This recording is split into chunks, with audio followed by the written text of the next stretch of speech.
Hello hi ಎಲ್ರಿಗೂ ಕೂಡ ಶುಭ ಮುಂಜಾನೆ ಗುಡ್ ಮಾರ್ನಿಂಗ್ ಅಂತ ಹೇಳ್ತಾ ನಾನಿವತ್ತು ನನ್ನ ವ್ಲಾಗ್ಸ್ನ ಹೇರ್ ಆಯಿಲ್ ಅಪ್ಲೈ ಮಾಡೋದ್ರ ಮೂಲಕ ಸ್ಟಾರ್ಟ್ ಮಾಡ್ತಾಯಿದ್ದೀನಿ.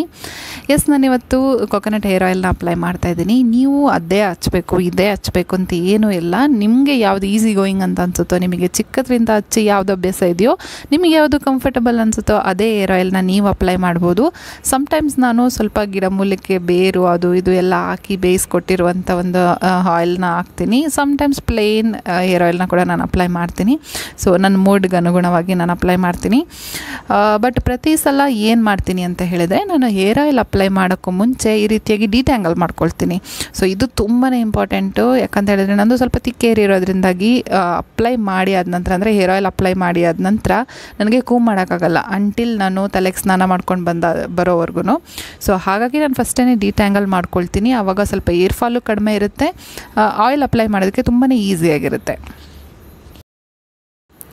ಆಮೇಲೆ ವೀಕ್ಲಿ ಎಷ್ಟು ಸಲ ಹೇರ್ ಆಯಿಲ್ ಅಪ್ಲೈ ಮಾಡಬೇಕು ಅಂತ ಅದೆಲ್ಲ ಏನೋ ಇದೇ ಥರ ಮಾಡಬೇಕು ಅದೇ ಥರ ಮಾಡಬೇಕು, ಪರ್ಟಿಕ್ಯುಲರಾಗಿ ಇಷ್ಟು ಸಲನೇ ಅಪ್ಲೈ ಮಾಡಬೇಕು ಅಂತ ಏನೂ ಇಲ್ಲ.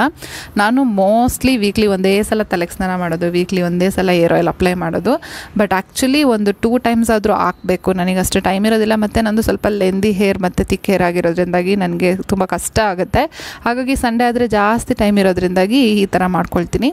ಸೊ ಸಮ್ಮರ್ ಟೈಮಲ್ಲಿ ನನಗೆ ತುಂಬ ಸ್ವಲ್ಪ ಸ್ವೆಟ್ ಆಗೋದ್ರಿಂದಾಗಿ ಅವಾಗ ಮಾತ್ರ 2 ಟೈಮ್ಸ್ ನಾನು ಹೆಡ್ ಬಾತ್ನ ತೊಗೊಳ್ತೀನಿ. ಸೊ ಇಲ್ಲಿ ನಾನು ಪ್ಲೇನ್ ಹೇರ್ ಆಯಿಲ್ನ ಅಪ್ಲೈ ಮಾಡ್ತಾಯಿದ್ದೀನಿ. ನಾನು ಪ್ರತಿಯೊಂದು ಕೂದಲಿನ ಎಳೆನೂ ಬಿಡಿಸ್ಬಿಟ್ಟು ಅಪ್ಲೈ ಮಾಡ್ಕೊಳ್ತಿದ್ದೀನಿ. ವಿಡಿಯೋನ ಸ್ವಲ್ಪ ಸ್ಪೀಡಲ್ಲಿ ಇಟ್ಟಿದ್ದೀನಿ, ಯಾಕಂತ ಹೇಳಿದರೆ ನಿಮಗೆ ಬೋರ್ ಆಗಬಾರ್ದಲ್ವ. ಹಾಗಾಗಿ ಸಮ್ಟೈಮ್ಸ್ ನಾನು ನೈಟ್ ಹೇರ್ ಆಯಿಲ್ನ ಅಪ್ಲೈ ಮಾಡಿಬಿಟ್ಟು ಬೆಳಗ್ಗೆ ಇಲ್ಲಾಂದರೆ ಮಧ್ಯಾಹ್ನ ತಲೆಗೆ ಸ್ನಾನ ಮಾಡ್ತೀನಿ. ಸಮ್ಟೈಮ್ಸ್ ಬೆಳಗ್ಗೆ ಅಪ್ಲೈ ಮಾಡಿ ಸಂಜೆ ಸ್ನಾನ ಮಾಡ್ತೀನಿ. ಸೊ ಒಂದು 4 to 5 hours ಚೆನ್ನಾಗಿ ತಲೆಗೆ ಆಯಿಲ್ ಅಪ್ಲೈ ಮಾಡಿಬಿಟ್ಟು ಬಿಟ್ಟರೆ ಸಾಕಾಗುತ್ತೆ. ನಮ್ಮ ತಲೆಗೆ ಎಷ್ಟು ಬೇಕಾಗುತ್ತೋ ಪೌಷ್ಟಿಕಾಂಶ ಅಷ್ಟು ಹೇಳ್ಕೊಂಬಿಟ್ಟಿರುತ್ತೆ, ಮತ್ತು ಕೂದಲು ಶೈನಿಯಾಗಿ ಸಾಫ್ಟಾಗಿರೋದಕ್ಕೂ ಕೂಡ ಹೆಲ್ಪ್ಫುಲ್ ಆಗುತ್ತೆ. So after hair oil head massage ಇದೆಯಲ್ವಾ, ಅದು ಕೊಡೋ ಫೀಲೇ ಬೇರೆ. ಮತ್ತು ನಿಮಗೆ ಎಲ್ಲೆಲ್ಲೆಲ್ಲ ಸ್ವಲ್ಪ ಬಾಲ್ಡ್ ಫೀಲ್ ಆಗ್ತಿದೆಯೋ, ಎಲ್ಲಿ ಜಾಸ್ತಿ ಹೇರ್ ಫಾಲ್ ಆಗಿದೆ ಅಂತ ಅನಿಸುತ್ತೋ ಅಲ್ಲಿ ಸ್ವಲ್ಪ ಜಾಸ್ತಿನೇ ಮಸಾಜ್ ಮಾಡಿ. ಸ್ವಲ್ಪ ವೀಡಿಯೋ ಸ್ಪೀಡಾಗಿ ತೋರಿಸಿರೋದ್ರಿಂದಾಗಿ ಫಾಸ್ಟಾಗಿ ಆಯಿಲ್ ಹಾಕಿರೋ ಥರ ಅನಿಸಿದೆ. ಆ್ಯಕ್ಚುಲಿ ನಾನು ಒಂದು 1/2 hour ಆದರೂ ತೊಗೊಳ್ತೀನಿ ಹೇರ್ ಆಯಿಲ್ ಅಪ್ಲೈ ಮಾಡೋದಕ್ಕೆ. ಸೊ ಅದಾದ ನಂತರ ನಾನು ಈ ರೀತಿಯಾಗಿ ಒಂದು ಬನ್ ಹಾಕ್ಕೊಂಡು ಕ್ಲಿಪ್ ಹಾಕ್ಕೊಂಡಿದ್ದೀನಿ. ಸೊ ಇದಾದ ನಂತರ ನಾನೊಂದು ಆಫ್ಟರ್ 4 hours ಸ್ನಾನ ಮಾಡ್ಕೊಂಡ್ಬಂದಿದ್ದೀನಿ.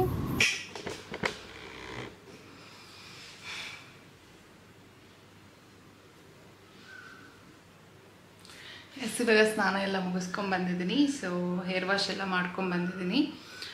ನಾನು ರೀಸೆಂಟಾಗಿ ಜುಡಿಯೋದಲ್ಲಿ 2 ಜೊತೆ ಬಟ್ಟೆ ತೊಗೊಂಡಿದ್ದೆ. ಸೊ 2 ಟಾಪ್ಸ್ ತೊಗೊಂಡಿದ್ದೆ.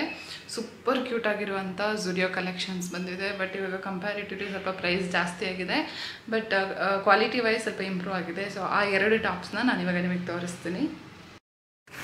ಫ್ರೆಂಡ್ಸ್, ನಾನು ನನ್ನ ಲಾಸ್ಟ್ ವ್ಲಾಗಲ್ಲಿ ನಿಮಗೆಲ್ಲ ಹೇಳಿದ್ದೆ ಅಲ್ವಾ, ಜುಡಿಯೋಗೆ ಹೋಗಿದ್ದೆ. ಜುಡಿಯೋದಲ್ಲಿ ನಾನು 2 ಟಾಪ್ಸ್ ತೊಗೊಂಡಿದ್ದೀನಿ, ಅದನ್ನು ನೆಕ್ಸ್ಟ್ ವ್ಲಾಗಲ್ಲಿ ಹೇಳ್ತೀನಿ ಅಂತ ಹೇಳಿದೆ.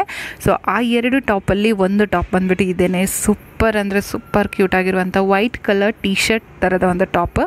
ಇದ್ರ ಮೇಲೆ ಈ ರೀತಿಯಾದಂಥ ರೋಸ್ ಪವರ್ ಅಂತ ಬರೆದಿದೆ, ಮತ್ತು ಕೆಲವೊಂದು ನೋಟ್ಸ್ ಎಲ್ಲ ಇತ್ತು. ಸೂಪರಾಗಿತ್ತು, ನನಗಂತೂ ತುಂಬಾ ಇಷ್ಟ ಆಯಿತು.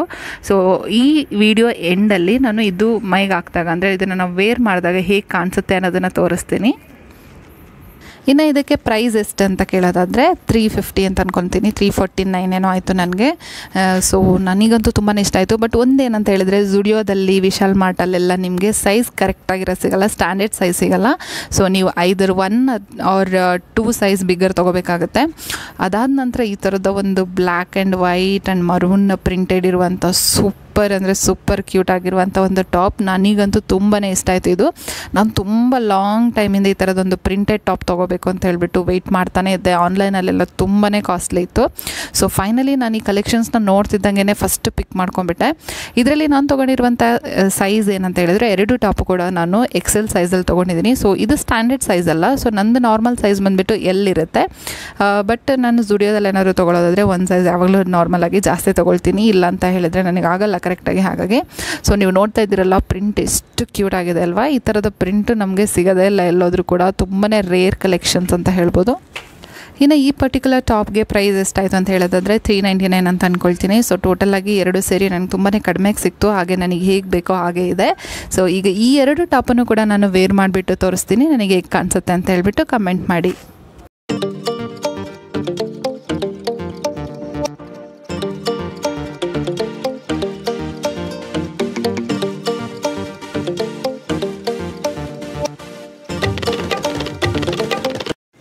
ಎಸ್ ಫ್ರೆಂಡ್ಸ್, ನೋಡಿದ್ರಲ್ಲ ಎಷ್ಟೊಂದು ಚೆನ್ನಾಗಿದೆ ಅಲ್ವಾ. ಸೊ ನಿಮ್ಗೆ ಯಾವ ಟಾಪ್ ಇಷ್ಟ ಆಯಿತು ಎರಡರಲ್ಲಿ ಅಂತ ಹೇಳಿಬಿಟ್ಟು ಕಮೆಂಟ್ ಮಾಡಿ ತಿಳಿಸಿ. ಅದಾದ ನಂತರ ನಾನು ಕೆಲವೊಂದು ರೀಲ್ಸ್ನ ಟ್ರೈ ಮಾಡಿದೆ, ರೀಲ್ಸ್ನ ರೆಕಾರ್ಡ್ ಮಾಡಿದೆ, ಅಪ್ಲೋಡ್ ಕೂಡ ಮಾಡಿದೆ. ನೀವು ನನ್ನ ಇನ್ಸ್ಟಾ ಹ್ಯಾಂಡಲಲ್ಲಿ ಚೆಕ್ ಮಾಡ್ಬೋದು. ಸೊ ಫೈನಲಾಗಿ ನನ್ನ ನೈಟನ್ನ ನಾನು ಹೇಗೆ ಫಿನಿಷ್ ಮಾಡ್ತಾಯಿದ್ದೀನಿ ಅಂತ ಹೇಳಿದರೆ, ಆಫ್ಟರ್ ಫುಡ್ ಈ ರೀತಿಯಾದಂಥ ಒಂದು ಮ್ಯಾಂಗೋ ಮಿಲ್ಕ್ ಶೇಕನ್ನು ಮಾಡಿಕೊಂಡು ಕುಡಿದ್ಬಿಟ್ಟು ಮಲಗ್ತಾ ಇದ್ದೀನಿ. ಸೊ ಎಲ್ರಿಗೂ ಕೂಡ ಗುಡ್ ನೈಟ್, ಚೆನ್ನಾಗಿ ನಿದ್ದೆ ಮಾಡಿ. ಸೊ ಎಲ್ರಿಗೂ ಕೂಡ ಒಳ್ಳೆಯದಾಗಲಿ ಅಂತ ಹೇಳ್ತಾ ಈ ವ್ಲಾಗ್ನ ಎಂಡ್ ಮಾಡ್ತಾ ಇದ್ದೀನಿ. ಬಾಯ್.